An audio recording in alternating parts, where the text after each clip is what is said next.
Então, continuando. Mais algum comentário sobre isso aí? Todo mundo ficou claro em que sentido eu estava falando, né? De fazer essa discussão. E também, como a Adriana estava comentando, é, em que etapa, né? Em que ano, eu não sei, né? Assim, mas em algum momento trazer essa discussão para a educação básica. Beleza?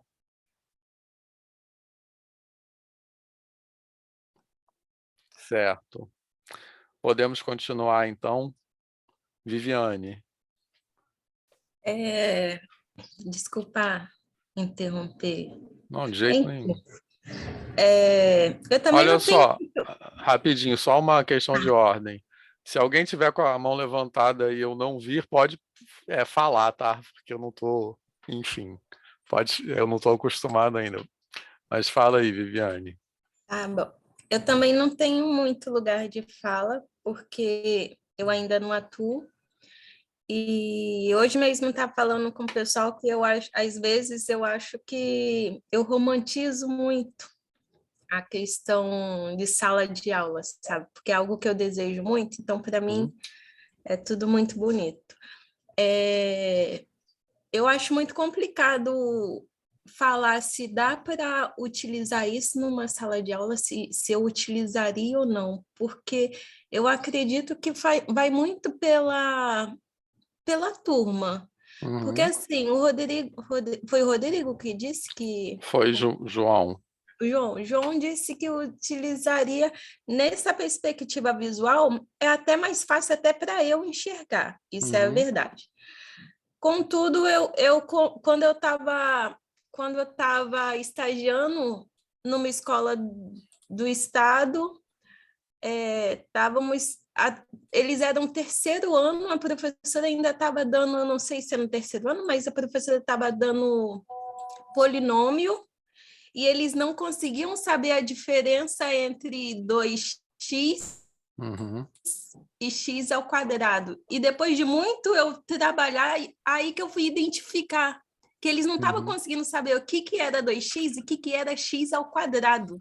uhum, Então, assim, acho que vai muito de turma para turma, do professor ele sentir uhum, a turma e ver, essa turma uhum, eu estou conseguindo trabalhar, então vou um pouquinho além. Ou não, uhum, não dá. É bom eu trabalhar, reforçar algum tópico que eles têm dificuldade. uhum, Só que também eu acho que é muito complicado, porque muitas vezes o professor ele limita a turma. Então, uhum, assim, a turma ela não progride, não é porque ela não é capaz, mas porque o professor predeterminou antes que a turma é fraca, nananana. uhum, Então, assim, eu acho que vai muito de turma para turma. uhum. É isso. Isso. Então, acho essa observação da Viviane muito importante, tá? Porque quero comentar algumas coisas. Primeiro, quero deixar claro que, só mais uma vez, que quando eu estou falando faria ou não essa discussão, não é falar no teorema do valor intermediário, não, tá? Beleza, pessoal? Não é nem usar essa palavra, mas é fazer essa discussão, é trazer essa discussão da existência ou não dessas raízes, é, usando a ideia do gráfico. Beleza? Não é falar em teorema do valor intermediário, não. É essa ideia aí, beleza? Certo? Isso está claro para todo mundo? Bem, aí é o seguinte: sempre que a gente está falando, a gente não pode nunca, eu acho, ficar numa perspectiva de qual é a melhor maneira de ensinar a coisa, determinada coisa, como se existisse uma melhor maneira de ensinar as coisas que funcionasse em qualquer contexto. Acho que isso foi muito bem assim alertado pela Viviane, tá certo? E, obviamente, sempre depende da turma que a gente está. Não tem uma, porque senão é aquela discussão do ensino de matemática que desconsidera para quem a gente está ensinando, né? Então, sempre a gente tem que partir olhando para a turma, né? Olhando para quem são os alunos, beleza? Tá? Então, ao dizer vocês fariam ou não, não quer dizer vocês fariam sempre em qualquer condição. É vocês considerariam fazer. Por quê? Porque essa pergunta ela tem a ver com uma concepção de matemática problematizada, beleza? Que não diz respeito a dizer, você ensinaria assim. Diz respeito a pensar, você ensinaria assim sempre, né? Nesse sentido que a Viviane alertou, certo? Diz respeito a pensar o que se entende por ensinar matemática, tá? Então, numa perspectiva não problematizada, ensinar matemática é relatar fatos, beleza? Numa perspectiva problematizada, ensinar matemática é colocar perguntas. Agora, colocar perguntas é sempre de forma situada naquele contexto que a gente tem. Quem são as pessoas, quem são os sujeitos para quem a gente está ensinando, beleza? Tá? Então, quando eu estou falando isso, não quer dizer que vocês fariam sempre, obrigatoriamente, em qualquer contexto. É o que se entende por ensinar matemática. Aí a fala da Vanessa, agora há pouco, também tem a ver com isso. Beleza, pessoal? Ficou claro isso? Fez sentido? Então, a pergunta é nesse sentido. Tá legal? Acho essa discussão muito importante, assim. Mais alguém quer comentar? Espera aí, rapidinho.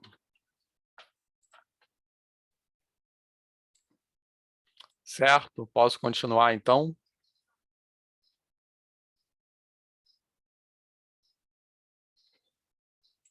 Pronto. Então, olha só. Então, estou concordando muito com a fala da Viviane, de todos que me falaram agora há pouco, tá? Então, vamos lá. Então, feito isso, vamos agora passar para a demonstração do teorema, né?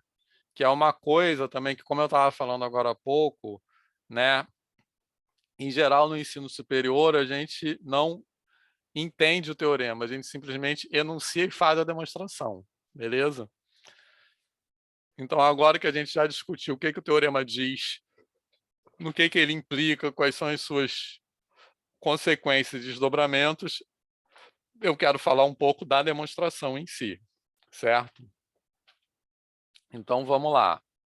Essa é a demonstração que está no livro do Cássio, tá? Que eu coloquei ali. E é uma demonstração possível. Existem muitos caminhos diferentes para demonstrar o teorema do valor intermediário. Inclusive, daqui a pouco, eu vou apenas mostrar para vocês qual seria o outro caminho possível, tá? Mas esse é um caminho que ele usa diretamente as propriedades de R como corpo ordenado completo. Então, vocês vão ver que já logo nas primeiras linhas do teorema vai aparecer, eu vou usar a propriedade de completude, certo? Beleza? Então, eu também vou pedir a vocês que esse é um daqueles momentos que eu queria muito estar escrevendo no quadro, tá? Então, eu vou pedir a vocês que acompanhem cada um acompanhe essa demonstração fazendo um desenho, certo? Beleza? Pode ser um desenho de uma função careta mesmo, igual aquela que estava no slide anterior, certo? Mas, para ir entendendo a demonstração, acho que o desenho vai ser importante. Quer dizer, vai ajudar muito. Beleza, pessoal? Então, olha só. Eu estou chamando de X o subconjunto. Então, vamos assim, prestar atenção no que as coisas querem dizer. Assim. Então, primeiro, eu estou chamando de X o subconjunto do domínio formado pelos pontos cujas imagens são menores ou iguais a K, onde esse K é aquele elemento que eu quero mostrar que é a imagem de alguém. Então, o que eu quero fazer? Eu quero encontrar um C cuja imagem seja K. Esse é o objetivo da demonstração. Então, eu pego esse K e considero esse conjunto que eu estou chamando de X, beleza? Que é um subconjunto do intervalo AB. Então, esse conjunto X está aqui embaixo, tá? Ele está no domínio. Beleza, pessoal? certo?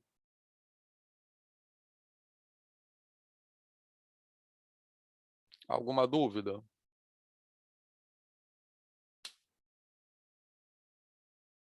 Tá. Então, graficamente, o que é esse conjunto?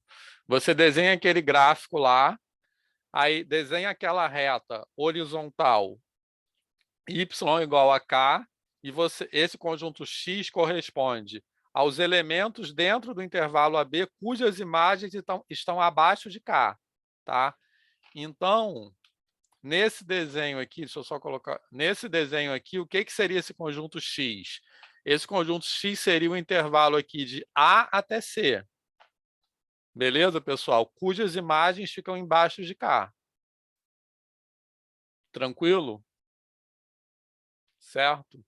Só que, se esse gráfico não for tão bem comportado, esse conjunto X pode ter mais de um pedaço. Tá beleza? Certo? Faz de conta que o gráfico da função f, em vez de ser assim monótono crescente, ele fosse assim, ó. Certo? Então, eu poderia ter diferentes intervalos separados no domínio, cujas imagens ficassem abaixo dessa reta y igual a k. Que eu poderia ter um pedaço que fica abaixo, depois ele pula para cima, volta. Tá tranquilo, pessoal? Por isso que eu estou pedindo para fazer o desenho. Tá na boa? Deu para acompanhar? Vocês estão me ouvindo, né?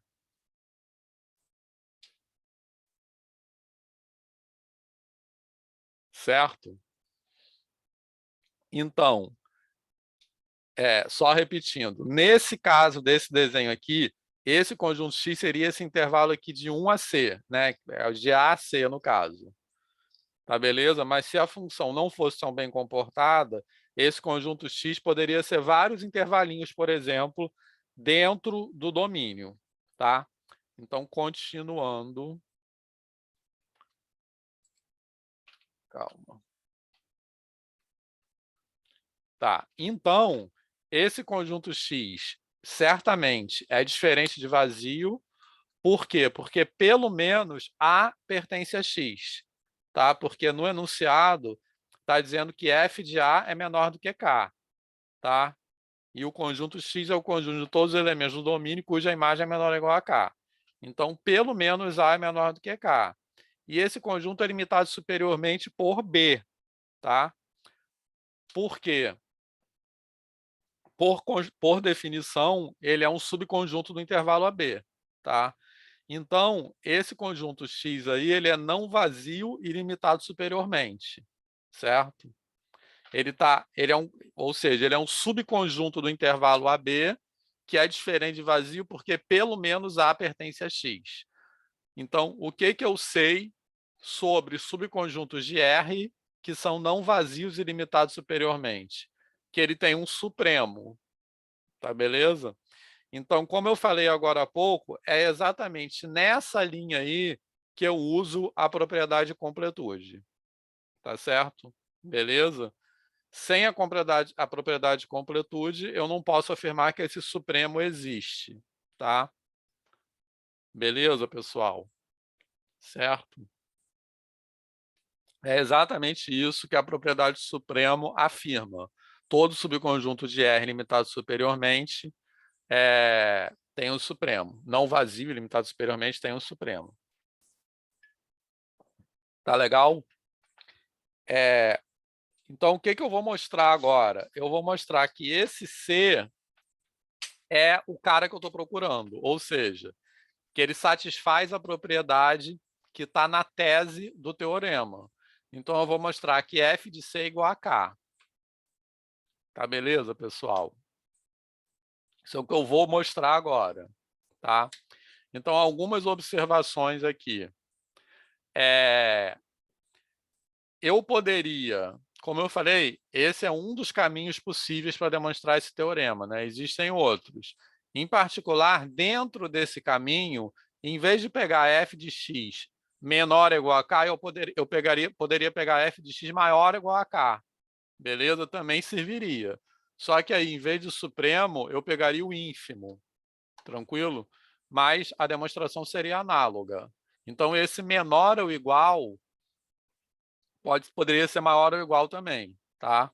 Beleza? O que importa nessa demonstração é que a estratégia é separar, porque eu quero fazer o seguinte, eu quero pegar um elemento do domínio cuja imagem seja exatamente igual a K, tá?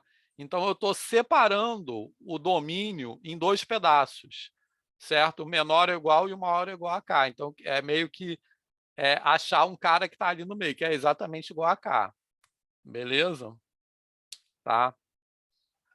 Bem, outra observação é que, como a gente acabou de ver no exercício que nós fizemos agora há pouco, esse C não é necessariamente único, beleza?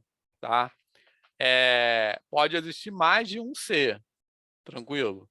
Mas o teorema não pede isso, ele pede para demonstrar que existe pelo menos um C.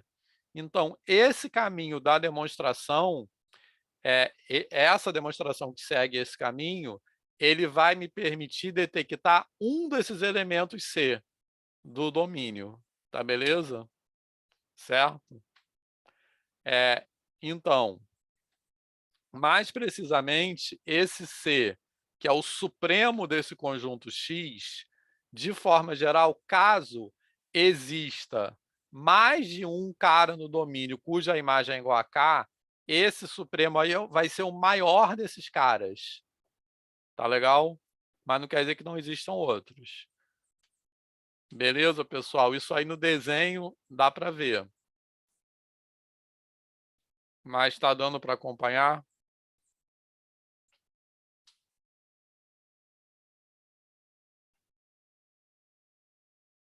Tá na boa?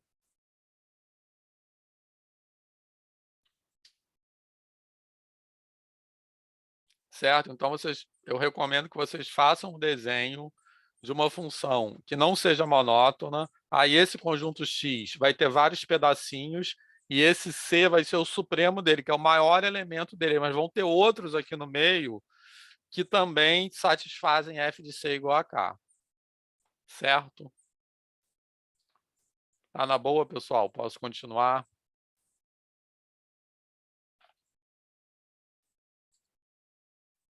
Então, vamos lá.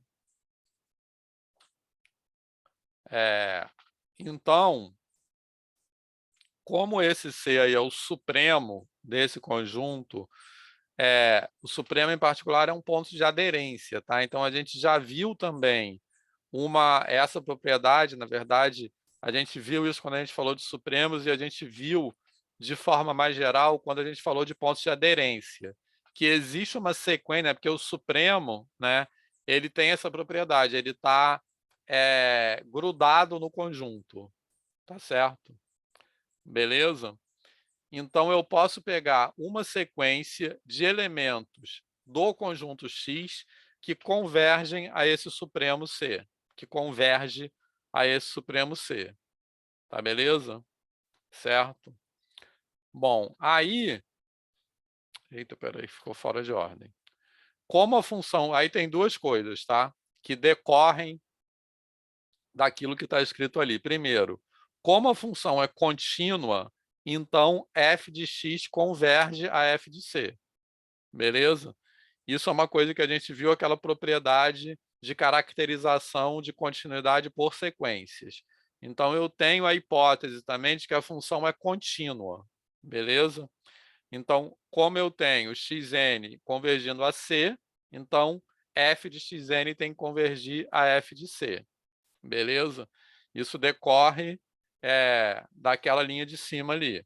Além disso, como essa sequência está contínua no domínio, beleza?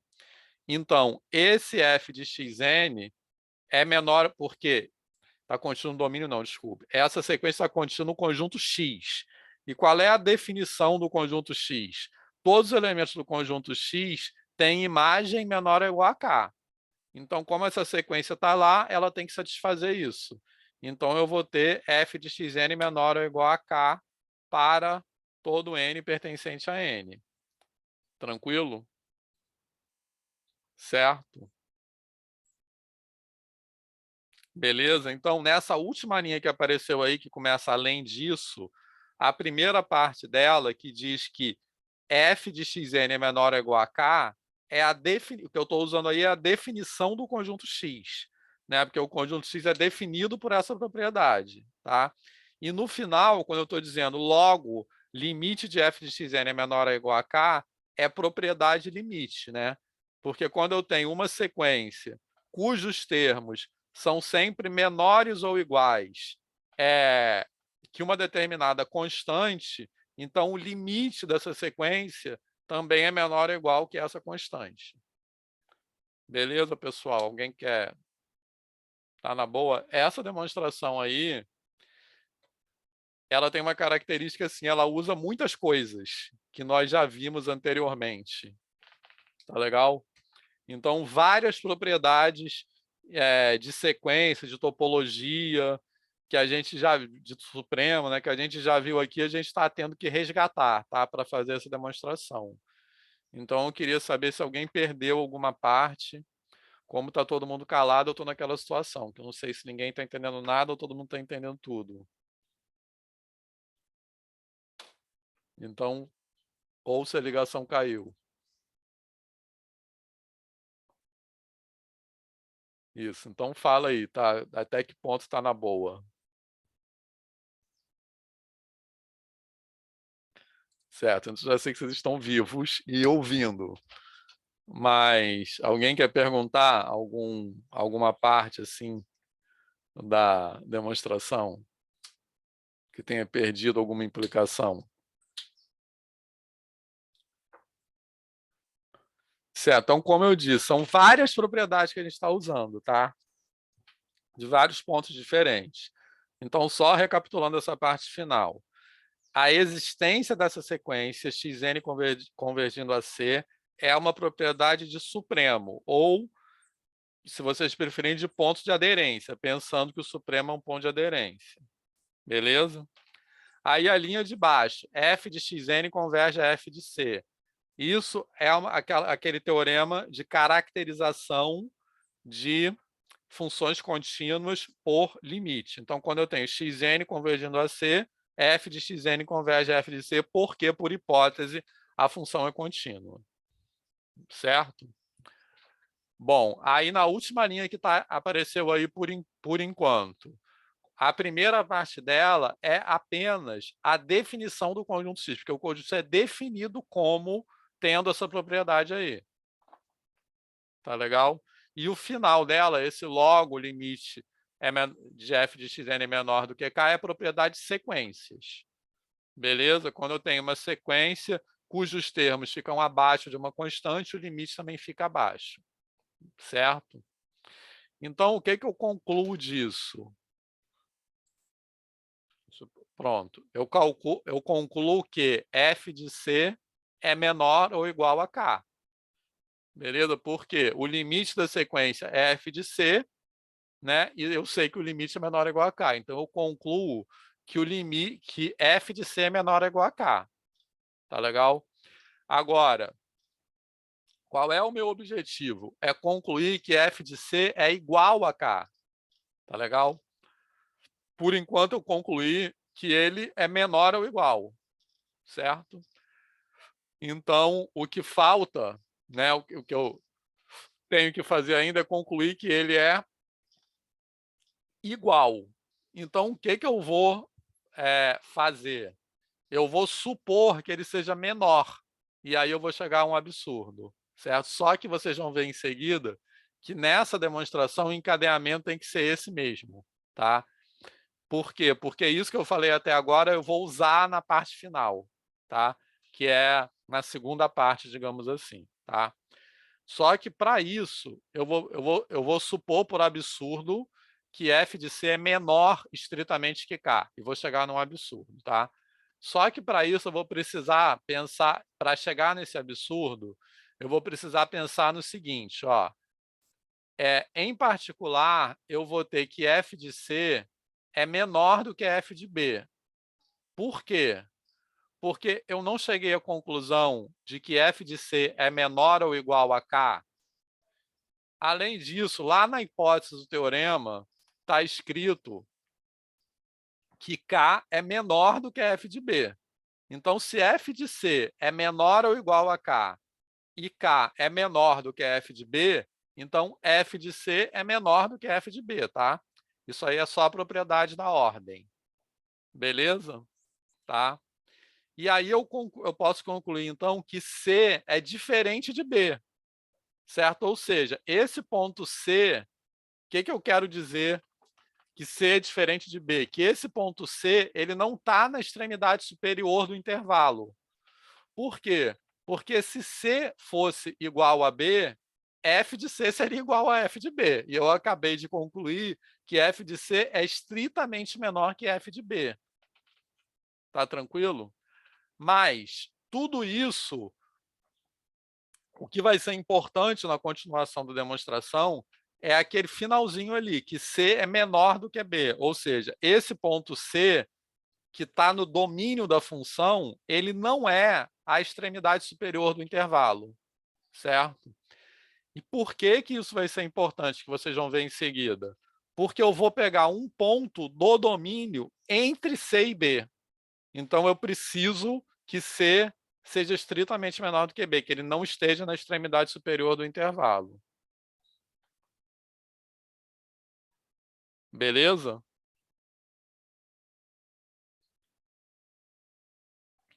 Certo. Então, vamos supor, como eu disse agora, fala, Viviane. Não entendi. Você não entendeu por que C é menor do que B, é isso? É, porque você não era o Supremo? Então, C é o supremo do conjunto X, beleza? Esse conjunto não é o supremo de AB, é o supremo do conjunto X. O conjunto X é um subconjunto de AB, entendeu? Ah, tá bom, agora entendi. Foi. Lembra naquele desenho, que eu não vou voltar atrás, que vai dar muito trabalho, mas lembra aquele desenho, Viviane, que tinha no outro slide? Lembro Lembra? sim. Não, fez sentido agora. Eu estava pensando, eu não estava entendendo que era um subconjunto. C é um subconjunto do intervalo AB, entendeu? Beleza? C não, desculpe, X. X é um subconjunto do intervalo AB. Mas poderia acontecer desse C, que é o supremo de X, coincidir com B. Entendeu? O que eu estou dizendo é que isso nunca vai acontecer. Beleza, Viviane?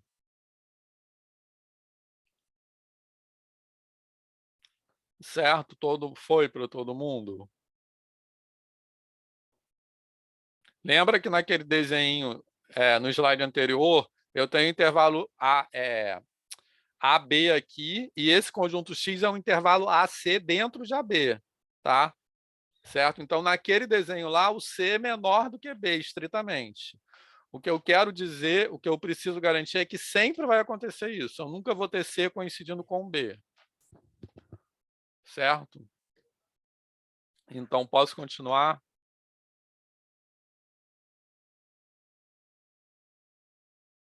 Beleza, então vamos lá. Agora sim, feita essa observação, como eu sei que C é menor do que B, eu vou supor que F de C é menor do que K. Tá? Essa última coisa que apareceu escrito aí é uma hipótese de absurdo, porque o meu objetivo, lembrando, é concluir, como está escrito ali na tese do teorema, que F de C é igual a K. Tá legal? Então, suponhamos por absurdo que seja menor, que eu já sei que é menor ou igual. Tá? Então, aí que o desenho vai ser importante, tá? Por quê? Quer dizer, que vai ajudar muito. Porque, nesse caso, como F de C é menor do que, como F de C é menor do que K, eu posso pegar um epsilon, que seria exatamente a diferença entre K e F de C. E nesse caso, esse epsilon seria positivo, certo? Então, existiria um delta tal que, usando, o que eu estou usando agora? a definição de continuidade, tá? Então, existiria um delta tal que todo mundo que está no intervalo C menos delta, C mais delta, tem imagem no intervalo F de C menos F de epsilon, F de C mais epsilon. Tá legal? Certo? Então, só que esse F de C mais epsilon é exatamente o K, certo? Porque, por definição, epsilon é igual a K menos F de C, tá? Então, esse F de C mais epsilon aqui é exatamente o K. Beleza? Certo? Então, o que vai acontecer? Todo mundo que está nesse intervalo C menos epsilon, C mais epsilon, tem imagem menor do que K, tá? Isso aqui que importa, beleza? Então, existiria um elemento maior do que C, beleza? Cuja imagem ainda seria menor do que K, o que contradiria C ser o supremo de X. Então, por isso que eu precisei C ser menor do que B, certo? Porque, senão, esse C mais epsilon, eu não conseguiria ninguém à direita de C que ainda estivesse no domínio da função. Beleza? E aí, essa última parte? Quem quer se manifestar? Eu acho que com desenho fica muito mais fácil de ver. Mas falem aí.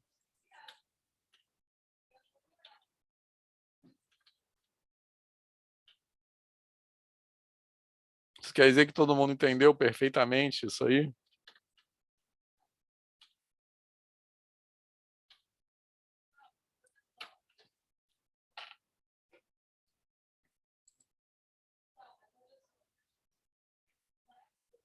Acabou a demonstração.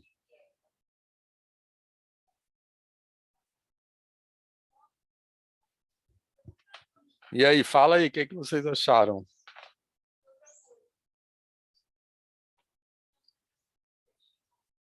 Certo, Rodrigo.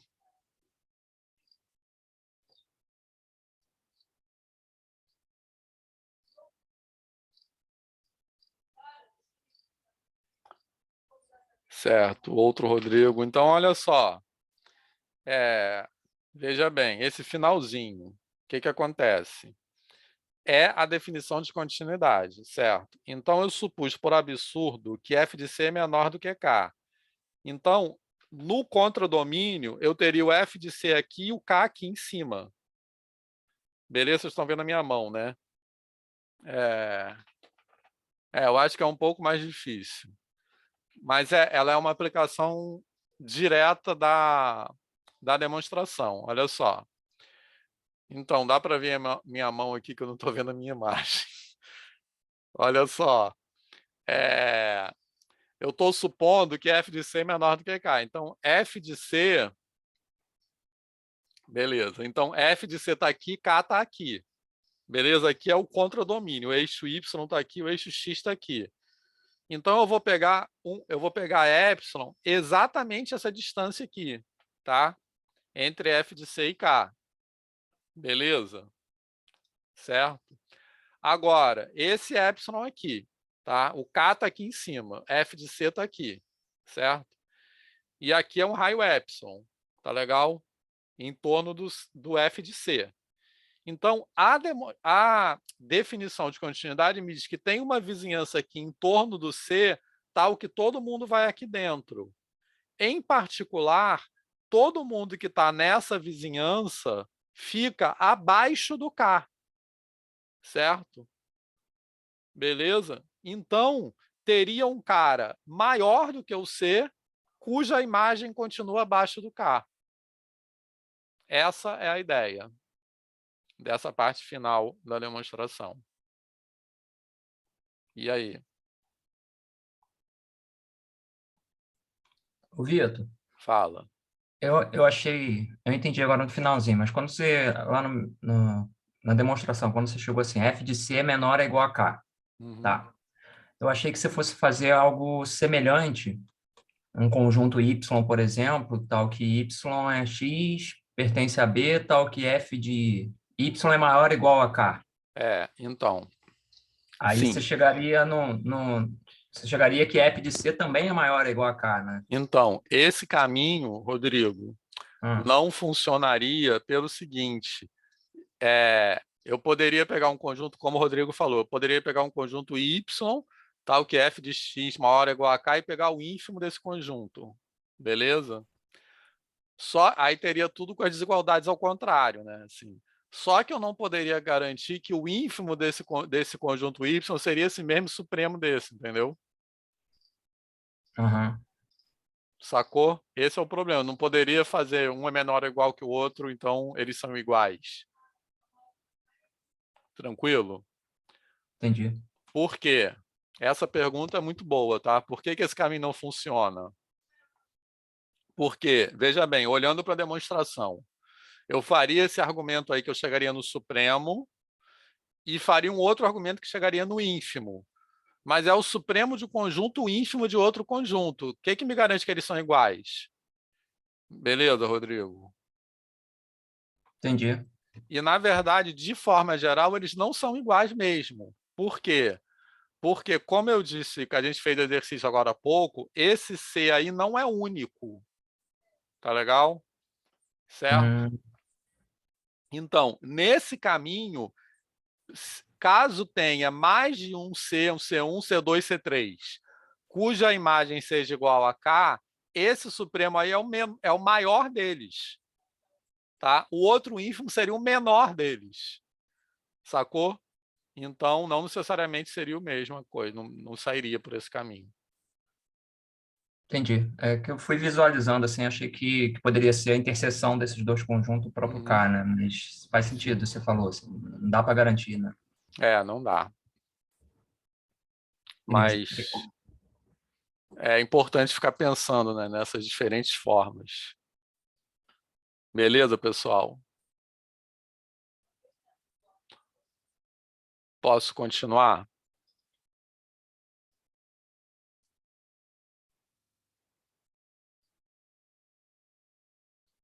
Bom, então agora, faltou só esse pedacinho aí, a gente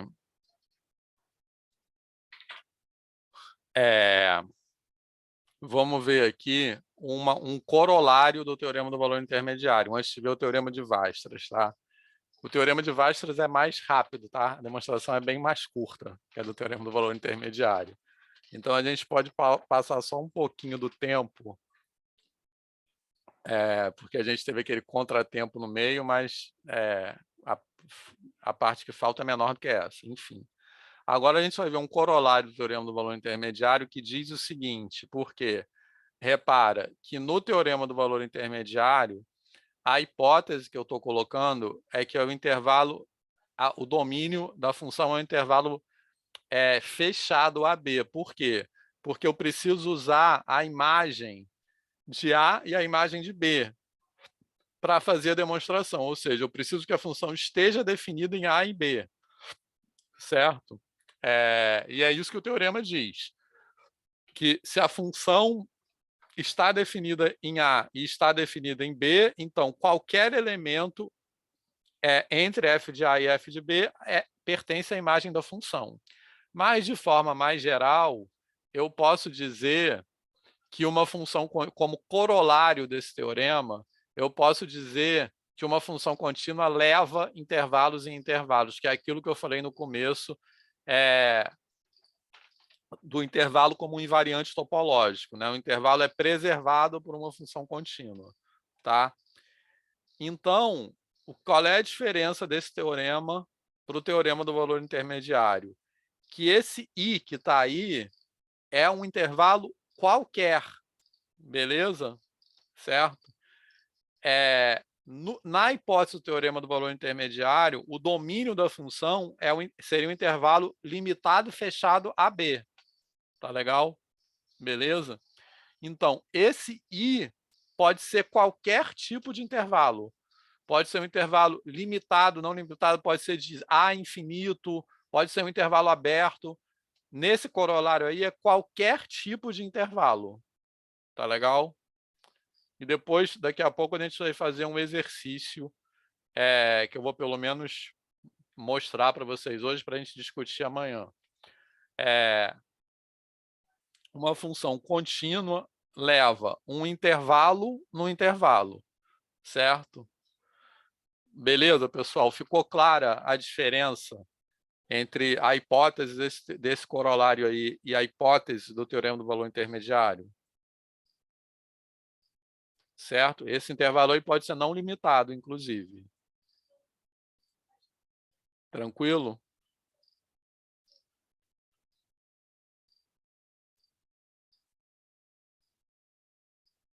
Tá. Então, como a gente vai fazer essa demonstração? O nosso objetivo é mostrar que f de i é um intervalo, que a imagem da função é um intervalo. Então, a gente vai usar a definição de intervalo, certo? Aplicada nesse conjunto f de i. Qual é a definição de intervalo? É a seguinte, eu pego um conjunto, um subconjunto de R será um intervalo quando eu pego dois elementos pertencentes a esse conjunto, então qualquer elemento no meio deles também pertencerá ao conjunto. Então é isso que eu estou pegando aí. Eu estou pegando y1 e y2, dois elementos pertencentes a esse conjunto. Tá? Agora eu quero provar que qualquer elemento entre y1 e y2 também pertence ao conjunto. Tá certo? Mas, por definição, o que é esse conjunto f de I? É a imagem da f. Então, por definição de imagem, existem dois elementos do domínio, x1 e x2, tais que f de x1 é igual a y1 e f de x2 é igual a y2. Certo? Beleza? Isso que eu usei aí até agora foi apenas a definição de imagem. Certo? Beleza? Tá legal. Então, agora, eu vou pegar um K entre y1 e y2. E eu vou aplicar o teorema do valor intermediário a esse intervalo, x1, x2. Certo? Então, o que o teorema do valor intermediário diz? Diz que existe um C pertencente a esse intervalo, tal que f de C é igual a K. Em outras palavras, como existe um C nesse intervalo tal que f de C é igual a K, isso quer dizer que esse K pertence à imagem de I. Beleza? Porque isso é a definição de imagem. Existe um elemento do domínio cuja imagem é aquele que eu tenho. Tá? Então, repara, o que eu mostrei? Eu peguei dois elementos quaisquer em f de I e mostrei que qualquer K entre esses dois elementos também pertence a f de I, certo? Então, isso significa que f de I é um intervalo, tá? Tranquilo? Então, isso é uma aplicação do teorema do valor intermediário. Então, com o teorema do valor intermediário, eu tenho que ter na hipótese que o intervalo é na forma AB fechado. Mas, com isso, eu generalizo para qualquer intervalo, tá? Beleza? Vitor, Fala. eu tô com várias dúvidas, assim. Uhum. Porque, tipo, eu entendi tudo que você fez, de verdade. Uhum. Mas, por exemplo, você está querendo demonstrar que o f de i é um intervalo. Isso. Mas, por exemplo, quando você pega na primeira linha dois elementos de f de i, você já não está, tipo assim, supondo que ele é um intervalo. Tipo, eu sei que para a definição de intervalo tem que ter um elemento ali no meio de y1 e y2, beleza. Mas, tipo assim, por exemplo, se a função fosse uma função contínua, não, constante, Uhum. a imagem seria um ponto só. Então, mas um ponto só Então, é um tipo, intervalo. não entendi, fala de novo. Um ponto só é um intervalo. Na Ah, verdade, tem razão, essa demonstração não está contemplando isso, tá? Eu teria que pegar esse caso, porque eu estou dizendo que Y1 é menor do que Y2 aí, inclusive. tipo assim, aí não tem a hipótese deles serem iguais, por exemplo. Isso, tá certo, Aí, tem tipo, razão. Eu vou consertar essa demonstração. E tem que ter a hipótese deles serem iguais também. Só porque eu fiquei pensando nisso, que se você pega dois e tipo assim, você diz que eles são diferentes, então, para mim já é um intervalo e, tipo, tem que ter alguém ali no meio, entendeu? entendi, Aí, não mas sei, olha fiquei só. pensando nisso. Isso, mas veja bem, várias observações, Adriana. Que bom que você perguntou isso. Primeiro, isso é um exercício que a gente vai fazer daqui a pouco, tá? Primeiro, essa função, ela pode ser constante, tranquilo, certo? E falta, eu vou consertar a demonstração do teorema, tá? Porque falta incluir esse caso.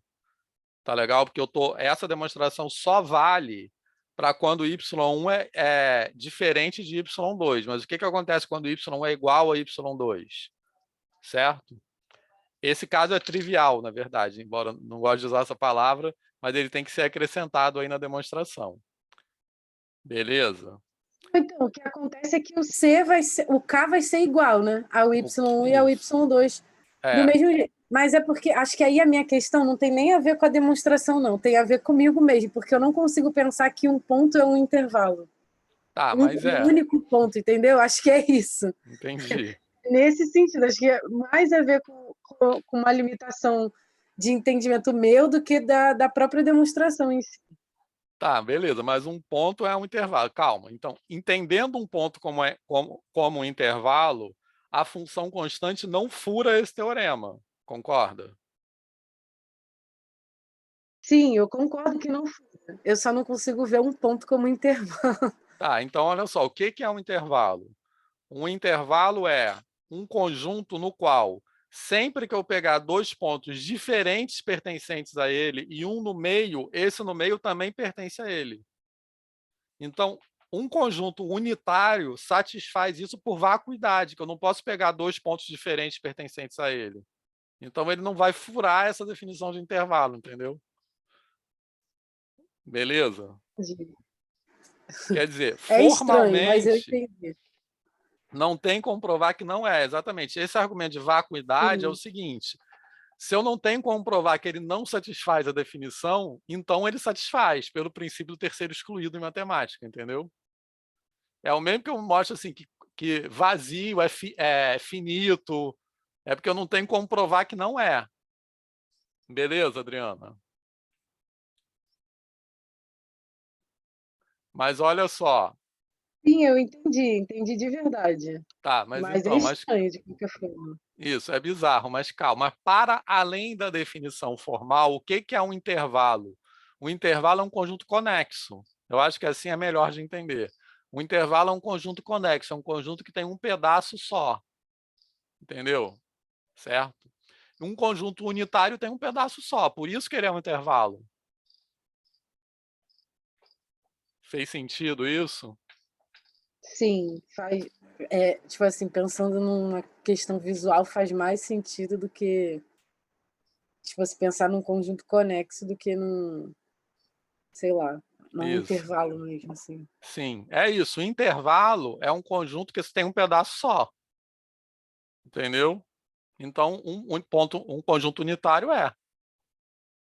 A definição vem depois, né? Porque, como eu disse, a definição quer capturar essa ideia. Beleza, Adriana? Tá. Agora, outra coisa, repara só, que até aqui eu não estou usando o fato de que f de é um intervalo, tá? Isso aí é a definição de imagem, entendeu? Inclusive, até esse ponto da demonstração, se a função não fosse contínua, eu poderia escrever a mesma coisa. Beleza, pessoal? Certo? Faz de conta que a função não fosse contínua, tivesse um buraco no meio. De qualquer maneira, a imagem dela está lá. Certo? Esse f de é o quê? É a imagem da função. Tranquilo? Se a função não fosse contínua, pega uma função lá, tipo assim, que tem um pedaço aqui, um pedaço aqui. Então, o que seria esse f de i? Seria 2 pedaços aqui em cima. Deu para entender o que eu estou falando? Adriana e outras pessoas. Beleza? Então, eu teria, repara, eu teria um y1 aqui, um y2 aqui. Ou ao contrário, um y1 aqui, um y2 aqui, com um buraco no meio. Então, eu teria um x1 e um x2, entendeu?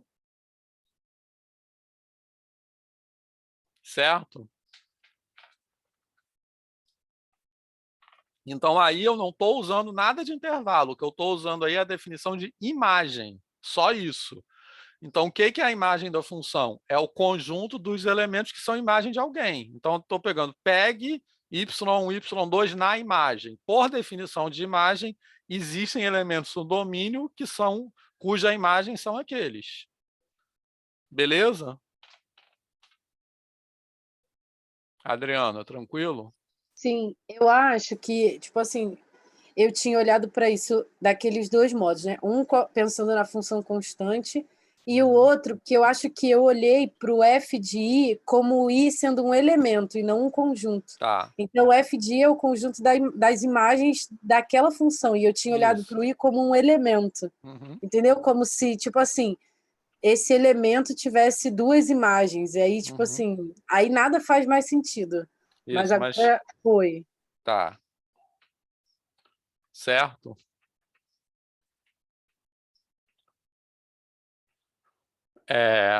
Beleza. Bom, então, só recapitulando, aí eu estou usando mesmo só a definição de imagem, tá? Aqui que eu uso que a função é contínua. Por quê? Porque eu aplico o teorema do valor intermediário. Para poder aplicar o teorema do valor intermediário, eu tenho que ter por hipótese que a função é contínua, tá? E aí que eu chego, o quê? Que esse K que está no meio pertence a f de i. Por isso que f de i é um intervalo. Certo? Então, se a função fosse descontínua, eu tivesse um pedaço aqui, um pedaço aqui, pegasse o y2 aqui, o y1 aqui, eu poderia pegar um k no meio que não tivesse na imagem. Entendeu? Então, a continuidade que me permite concluir isso. Adriana, fechou? Sim, fechou. Mais alguém?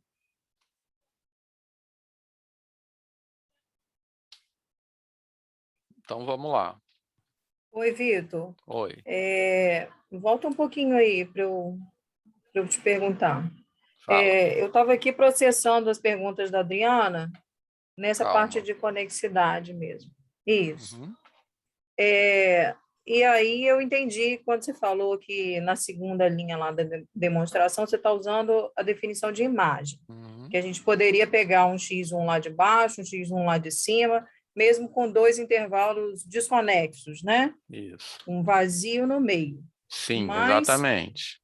Para falar de conexidade, a gente tem que trabalhar o teorema do valor intermediário abaixo, que exige que a função seja contínua.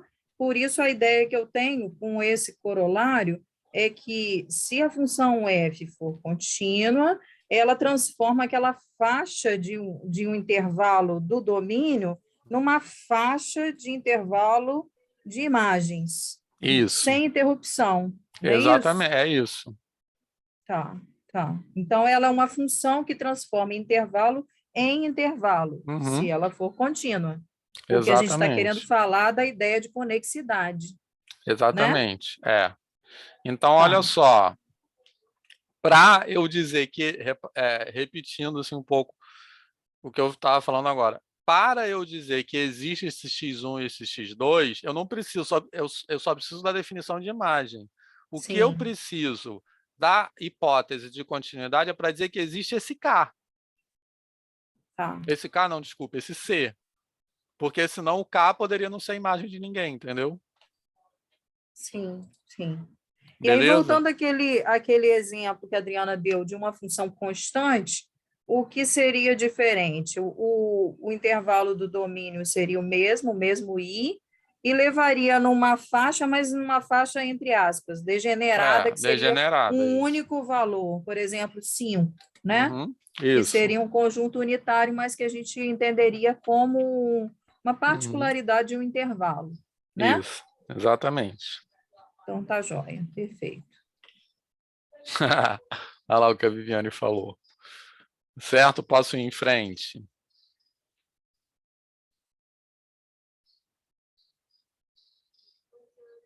Então, vamos. Tem esse slide aí, mas isso aí, basicamente, eu já falei tudo isso, tá? Depois eu vou mostrar só para vocês como é que fica em espaços métricos. Vamos passar agora para o teorema de Weierstrass, que, como eu disse, falta pouquinho tempo para acabar a aula, mas esse teorema é bem mais curto que o outro, tá? Beleza, pessoal? Podemos?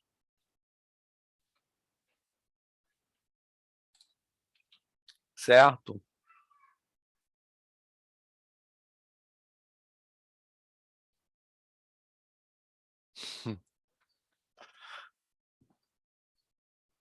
Então, olha só.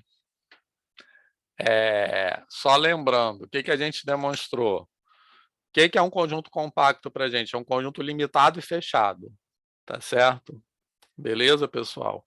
Que não necessariamente é um intervalo, tá? É um conjunto limitado e fechado, beleza? Que pode ser, por exemplo, a união de dois intervalos, tá? Mas ele tem que ser um conjunto limitado e fechado. É isso que é compacto, tá? No contexto da reta, certo? Beleza, pessoal? Tá? E a gente mostrou também que um conjunto, quer dizer, na verdade, isso eu tô falando ao contrário, a definição que a gente viu de compacto é aquela por sequências, que toda sequência dentro do conjunto tem uma subsequência convergindo para um elemento do conjunto. E aí nós demonstramos que ele é limitado e fechado. Tá? Na reta, ele ele é compacto, se e somente se ele é limitado e fechado. Tá certo? Beleza? Mas o que a gente vai usar para demonstrar esse teorema é que é a definição mesmo. É que um conjunto compacto, se e somente se, toda sequência dentro do conjunto tem uma subsequência convergente para um elemento do conjunto. E a demonstração segue diretamente disso. Olha só. Então, o que eu quero fazer? Eu tenho por hipótese que K é compacto. E eu quero mostrar que F de K é compacto. Certo?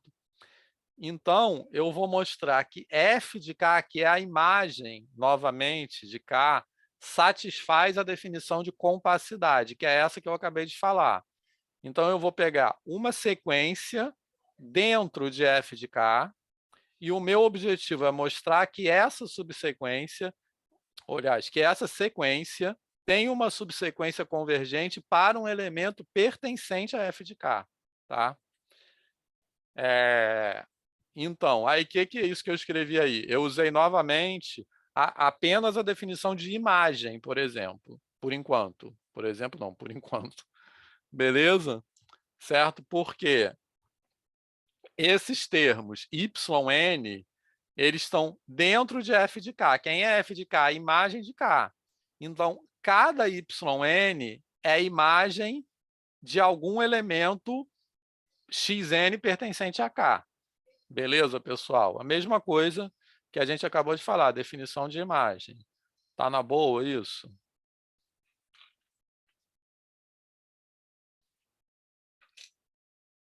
Certo, pessoal?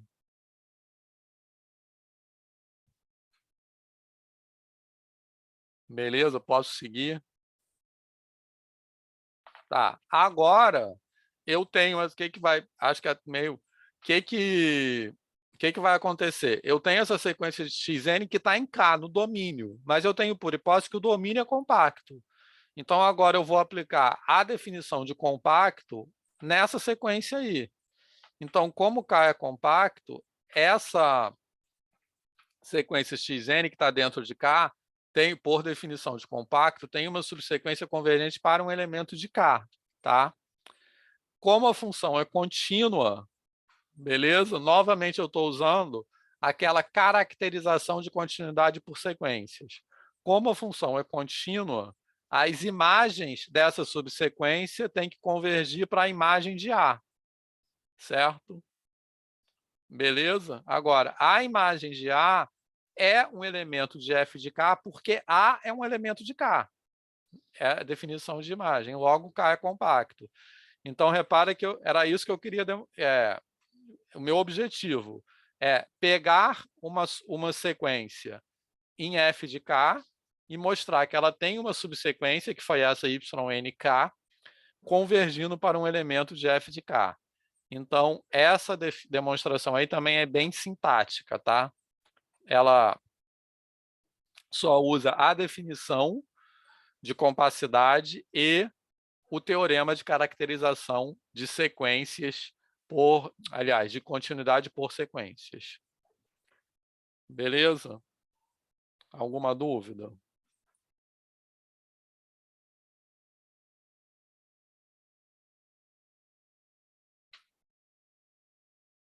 Certo? Posso continuar? Que está quase acabando.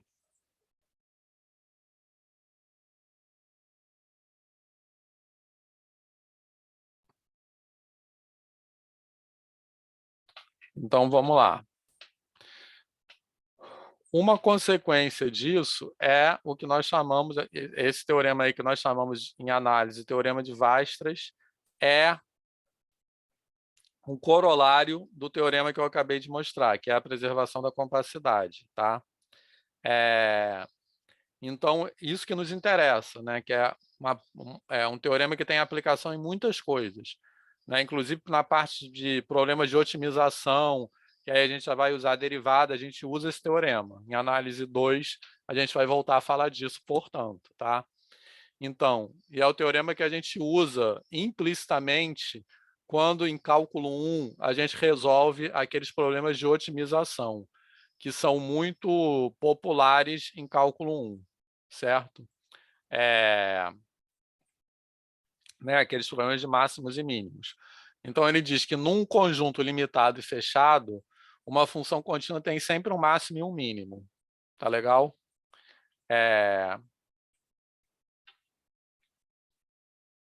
Então, a demonstração. Repare que no teorema anterior, o que eu usei foi a definição de compacto por sequências. Nesse teorema, eu vou usar um outro teorema que nós já demonstramos, que é um conjunto é compacto em R, sem somente ser delimitado e fechado. Tá?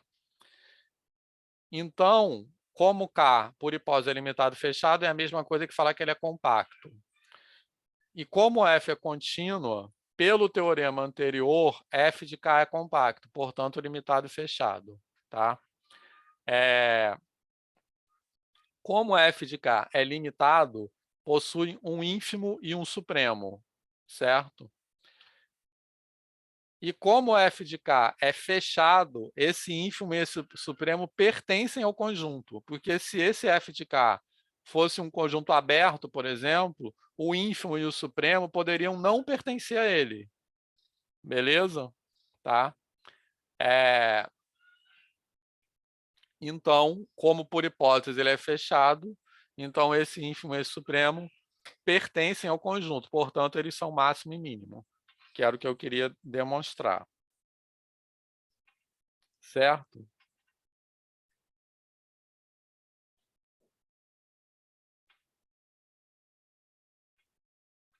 E aí, pessoal, alguma dúvida sobre essa demonstração?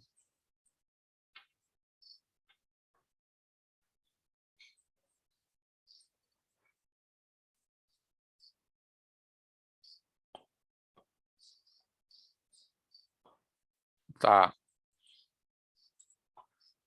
Então, essa aí de teorema de Weierstrass é mais fácil, tá? Do que a outra, como eu disse agora há pouco. Certo? Bem, isso aí também vou pular, que é só um resumo.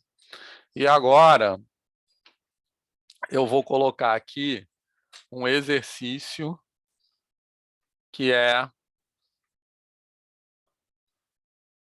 tipo assim, um resumo que joga com esses dois teoremas que nós vimos, beleza? Então, determinar quais das afirmações são verdadeiras ou falsas. Tranquilo? Então, o que nós vimos? O que esses dois teoremas, teorema do valor intermediário e teorema de Weierstrass, dizem? Que o teorema do valor intermediário diz que a imagem de um intervalo é sempre um intervalo, tá? E o outro teorema diz que a imagem de um conjunto limitado e fechado é sempre um conjunto limitado e fechado, certo? Beleza? Mas a gente pode dizer, por exemplo, vamos pegar, por exemplo, o item E. Se o domínio é um intervalo limitado, certo? Eu sei que a imagem é um intervalo, mas eu posso dizer que é um intervalo limitado? O que vocês acham desse item E? Verdadeiro ou falso? Falso. Por quê? Sei lá, eu pensei numa função que vai para infinito. Isso, exatamente. Sei lá, Perfeito. tipo função tangente. Exatamente. Esse mesmo que eu tinha pensado. Tranquilo, pessoal? Todo mundo concorda com o Diego? Tá? Então, aquele teorema que nós vimos como corolário do teorema do valor intermediário, ele diz que uma função contínua leva um intervalo num intervalo. Tá legal? Certo? Só que não quer dizer que leve um intervalo limitado no intervalo limitado. Tá? Certo? Se eu juntar isso com outro teorema de preservação da compacidade, ele vai dizer que leva um intervalo limitado e fechado no intervalo limitado e fechado. Certo? Beleza? Mas se eu tirar uma dessas hipóteses, a tese se perde completamente. Fez sentido isso que eu falei? Ou seja, se ele for só um intervalo limitado, mas que não seja fechado, a imagem dele pode não ser, eu sei que é um intervalo, mas pode não ser limitado. E o contra-exemplo é o que o Diego falou, né? O contra-exemplo mais assim, quer dizer, não sei se é o mais, mas é um contra-exemplo que é familiar, é a função tangente, né? Se a gente, obviamente, restringir o domínio num intervalo de menos π sobre 2 a π sobre 2, por exemplo. E aí, pessoal? Fez sentido esse item E?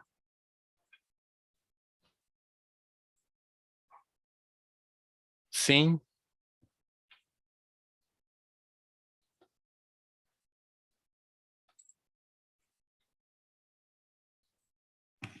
Ô, Vitor, esses itens A e B são conjunto mesmo? Conjunto aberto, conjunto Conjunto. fechado? Sim, pode não ser um intervalo, um conjunto qualquer. Entendeu? Então, estou perguntando se a imagem de um conjunto aberto é sempre um conjunto aberto. Se a imagem é tipo assim, nesses teoremas esses dois teoremas que nós vimos hoje, eles falam de intervalos e de abertos e fechados, e de limitados e ilimitados, entendeu? Então, esse exercício aí eu estou brincando com essas hipóteses, estou tirando algumas e mantendo outras, e perguntando o que fica preservado, entendeu, Daisy? E o que seria um exemplo de conjunto aberto? Uma Que união, não se... uma união de dois intervalos abertos, não é um intervalo, entendeu? Ah, tá. Agora eu entendi. Por exemplo, aberto 0,1, união aberto 2, 3. É um conjunto aberto, estou pegando esse Tá. D igual a isso. É um conjunto aberto que não é um intervalo, entendeu? Tá. Beleza? Tranquilo, pessoal?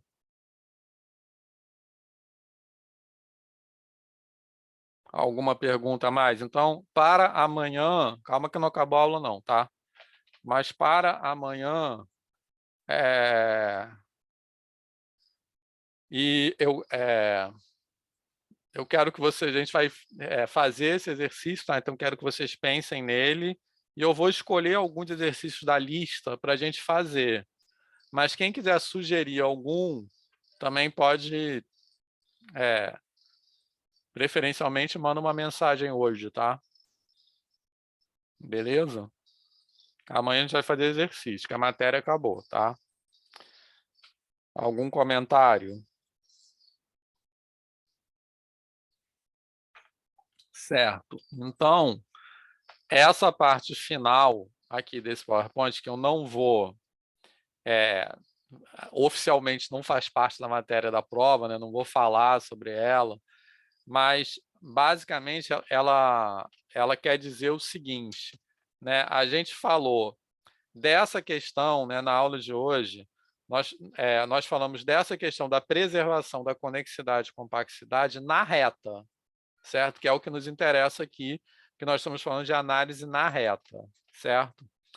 Mas a preservação da conexidade e compacidade são propriedades topológicas muito genéricas, né, que valem em qualquer espaço topológico. Na verdade, isso é um aspecto importante da topologia, né, assim.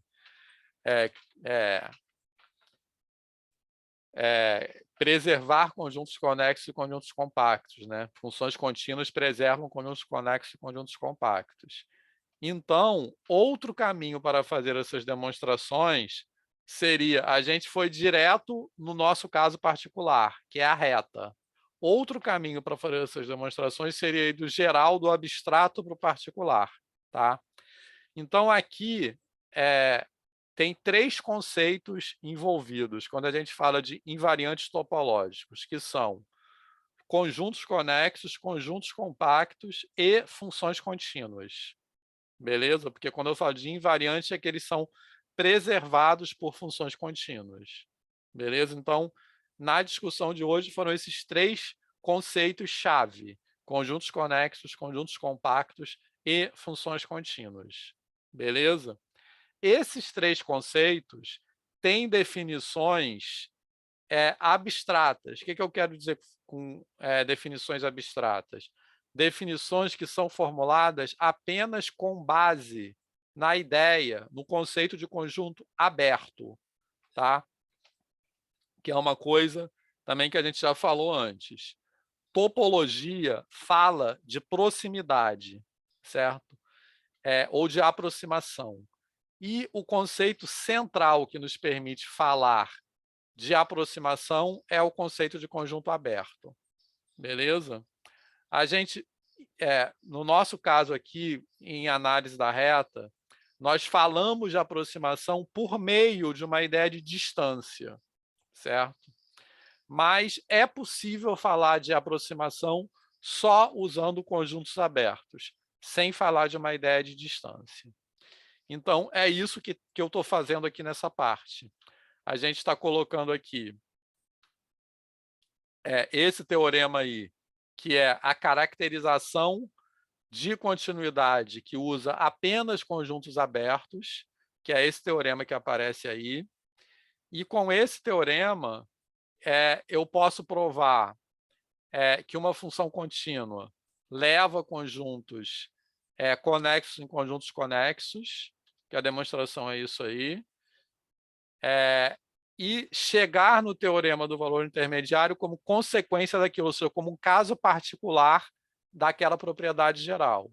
E, da mesma forma, mostrar que uma função contínua leva compactos em compactos, de forma geral.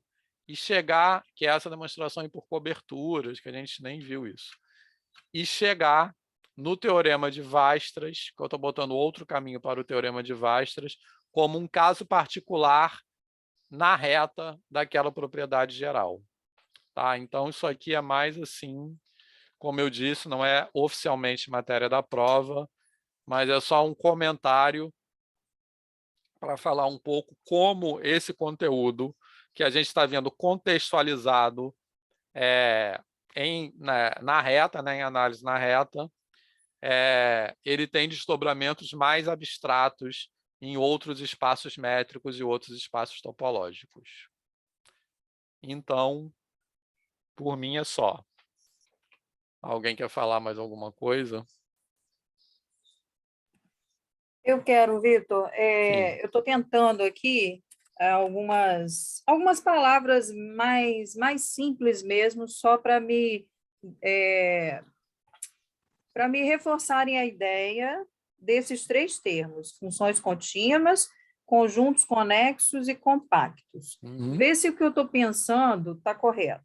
Eu penso que funções contínuas são como um veículo para a gente definir os conjuntos conexos e os conjuntos compactos. E, para mim, conjunto conexo seriam aqueles que não têm uma separação, né? Isso, Eles mas calma. Conjunto, juntinhos. Ah, função contínua não é um veículo para definir conjunto conexo e conjunto compacto. A definição de conjunto conexo e conjunto compacto não depende de função contínua. Entendeu? tá. O que a função contínua está entrando nessa discussão aqui é que uma função contínua transforma conjuntos conexos e conjuntos conexos e conjuntos compactos e conjuntos compactos. Mas a definição em si de conjunto conexo e conjunto compacto não tem nada a ver com função contínua, entendeu? Tá bom. Mas vai, continua. E aí, então, a função contínua transforma, é uma transformação de conjuntos que transforma conjunto conexo em conexo, compacto Isso. em compacto. Tá. Uhum. E aí, os conexos seriam esses que não se separam, não tem uma separação. E nos conjuntos compactos, eu acho que eu vou falar até bobagem, mas na minha ideia é como se eu enchesse bastante, através das definições, colocasse mais elementos ali. Então, uma coisa compactada é uma coisa mais cheia, que eu sempre posso pensar em acrescentar mais um valor no domínio que eu vou achar algum na imagem. Seria isso ou eu estou falando muita bobagem? Então, conjunto conexo é isso mesmo, tá? Eu acho que a ideia de conjunto conexo é bem mais assim concreta, vamos dizer, porque é exatamente isso que a Deise falou. Conjunto conexo é aquele que tem um pedaço só. Tá legal? Certo? Peraí. Calma, rapidinho. Tem alguém de mão levantada aqui? É Deise mesmo ou é outra pessoa? Sou eu. Tá. Que eu não consigo ver. Beleza, então conjunto conexo é isso, é que tem um pedaço só.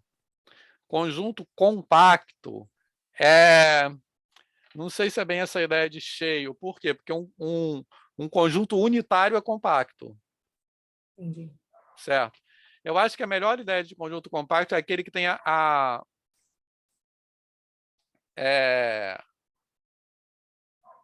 que tem as fronteiras fechadas.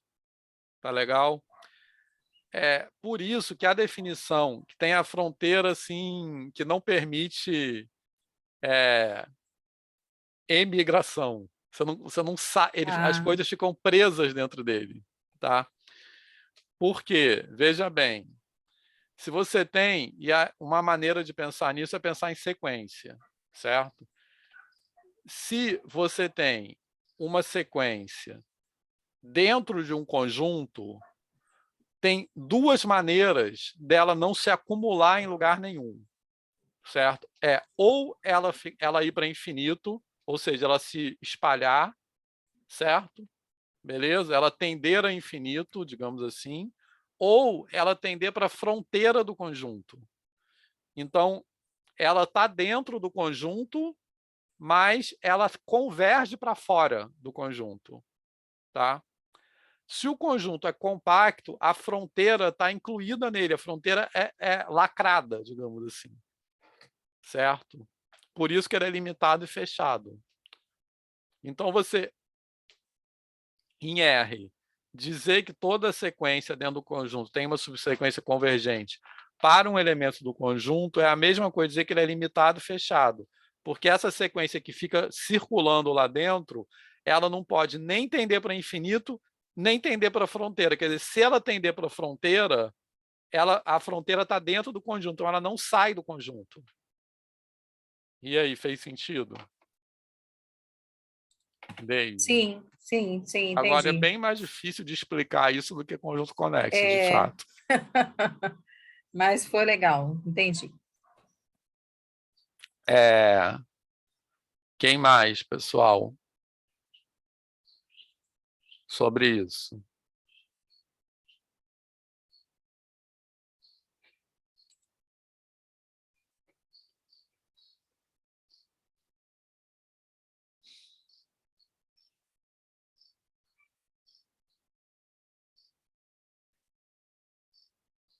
Beleza? Bom, então é isso. Por hoje é só. Então, até amanhã. Joia. Obrigada aí pela aula. Valeu, gente. Então, até amanhã. Até amanhã. Tchau, E- professora. Até amanhã. E pensem nas dúvidas, tá? Que amanhã é a última chance. Certo? Valeu, gente. Até amanhã. Valeu, até mais.